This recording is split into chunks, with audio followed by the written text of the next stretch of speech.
ऐकावी ती तरुणांनी ऐकावी. जोपर्यंत आपल्या बुद्धीमध्ये प्रकाश नामरूपाचा पडत नाही ना तोपर्यंत जीवनामध्ये शिव कळत नाही. आणि म्हणून त्या शिवासाठी मग अशी किती यातना चालल्या होत्या, सगळे तरुणच उड्या मारित होते ना. आता कुठे गेले त्याकडे धरायला, कारण इकडल्या भागात तशीच पद्धत असते म्हणतात नाही का. पण नाही महाराज, तो शिव ज्याचा कळस आपण स्थापित केला तो कसा केला. झळझळीता सोला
माझ्या शिवाचे नगर असं म्हणायला पाहिजे होतं. पण तुम्ही पाहिजे लांब गेले, हरकत नाही असं काय. पण तो इतका भोळा देव आहे ना महाराज, इतका भोळा. त्यांनी काय करावं, अरुणासुराला वर दिला. अरुणासुर प्रत्येकाच्या मागे लागला. कोण होता म्हणजे प्रत्येक रूपाचं रूपांतर केलं महाराज. ज्या ठिकाणी पाहिलं तर पशु पक्षाच्या मागे लागला. पहिलं त्यांनी कुणाला धरलं, यमाला. यमा सांग माझ्या आईचा प्राण कोणी नेला. त्यांनी सांगितलं मी नाही नेला, भूतदेवीनं नेला. भूतदेवीनं नेला म्हणजे भूतदेवी कुठे आहे, तिला जाऊन धरून आणतो. त्याने जाऊन तिच्या केसाला धरलं. तिनं सांगितलं माझ्याकडे काही नाही. ज्यांनी नेलाय ना त्याचं नाव आहे भूतनाथ. की तो अवतार होता. याला तर म्हणतात तुम्ही चोरपंच रांचा फायदा नाही तो कोणी उठून आरडलं असतं ना. सांगायचं ना महाराज आहे की नाही. भूतनाथाचा अवतार झाला त्यावेळेला. तेव्हा त्याच्यापर्यंत गेला. त्यांनी सांगितलं आवरत नाही सावरत नाही. मारामारीमध्ये देव माघार घेतो बरं. आणि माघार घ्यावं म्हणून मागं गेलं. याला वाटलं माझा विजय झाला. मग यांनी काय केलं, महाराज दुसरं जे प्राणी होते, जीव होते, गायींचं, माशाचं, प्रत्येक गोष्टीचं अगदी मारायला सुरुवात केली. त्यावेळेला पशुपतीचा अवतार धारण केला आणि पशुपतीच्या रूपामध्ये प्रत्येकाचं रक्षण केलं तो अवतार. त्याच्यानंतर त्यांनी विचार केला, आपल्या धर्मपत्नीसाठी जवळची असणारी जटा उपटली आणि डाव्या बाजूला टाकली. त्याच्यातून एक वीर निर्माण केला. त्या वीराचं नाव आहे महाराज, त्या वीराचं नाव आहे वीरभद्र. त्याचं नाव आहे वीरभद्र. पत्नी यज्ञाला गेली आणि तिथंच उडी टाकली. आपल्या कवटा किती सांगून टाकी तिथ नाही, गपचिप जातात. जिला मरायचं ना तिथं जरा विचार करूनच मारावं. मरायचं झालं ना असं मरूच नका. फाशी घेऊन मरायचं, उड्या टाकून मरायचं, कोर्टात गर्भ घालू घालू मरायचं. काय साठी बस जिचं तिला कळा द्यावं. मला सांगा ना, आपल्या सगळ्या कोर्टात गाडल्या 80% आपल्या महिला कुठे आहेत महाराज? कुठे आहेत? पुडगीच्या दाव्याला कुठे आहेत? कोर्टात आहेत ना? आहेत का नाही? अरे हा म्हणा नाही तर नाही तरी म्हणा. एवढं सगळं असताना मला सांगा ना, ब्राह्मणाची बाई, मुसलमानाची बाई कधी तुम्ही पाहिली का कोर्टात? का त्यांना काही बोडगे नाहीत का? तुमच्यात मागे लागल्यात का? विठाला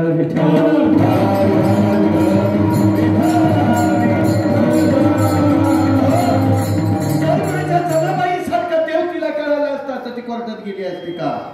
नसती गेली. मीराबाई सारखा देव जर कळाला असता तर ती कोर्टात गेली असती का? अरे मीराबाईसाठी देव स्वतः येऊन विष प्रसन्न केला. मीराबाईसाठी घेतो विष प्याला, लाख्या कोल्हाट्याचा ढोलपेटी. कबीराचे मागे विनू लागी सिले, मूल उठविले कोंबारात. एवढा सगळं असणारा देव इतका भला आहे, पण त्या त्याला कुणी विचारित नाही. ही विचारित ते फक्त काळूबाईला. इथून काळूबाई दिसती. इथून दिसतं इथे गोड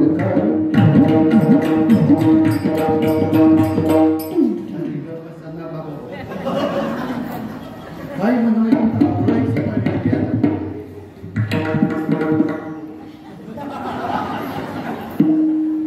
तुला एक वाजवत येतं कसं या घे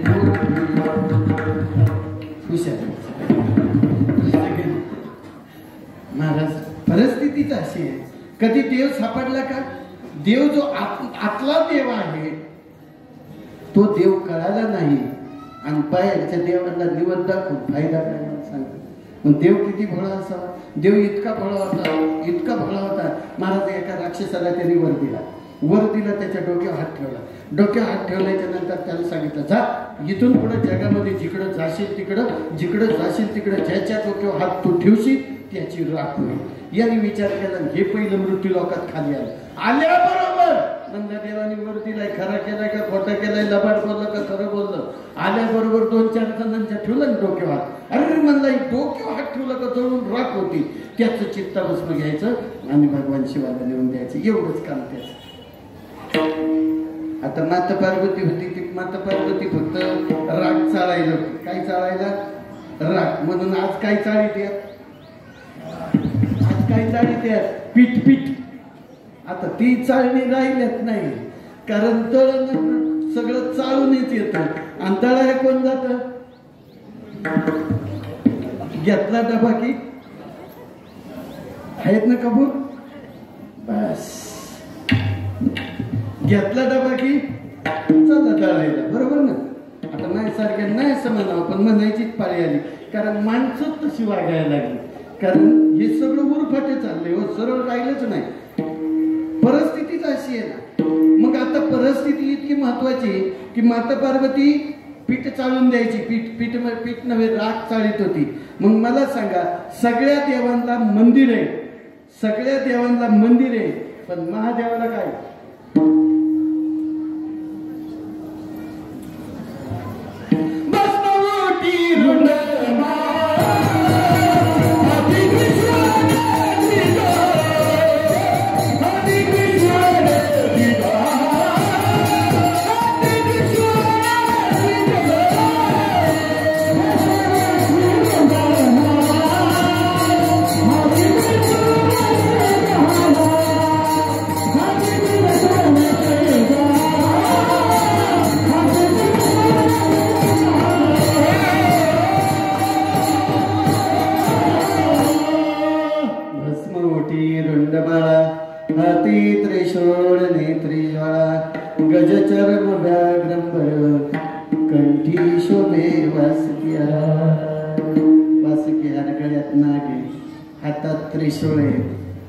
त्रिशूळ कधी घेतला?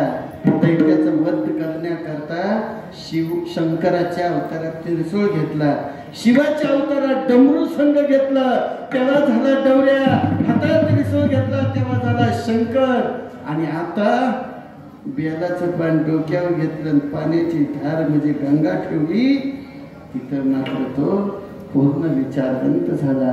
म्हणून विचार करायचा जर प्रसंग निर्माण झाला तर माय बापा इतका भोळ देव.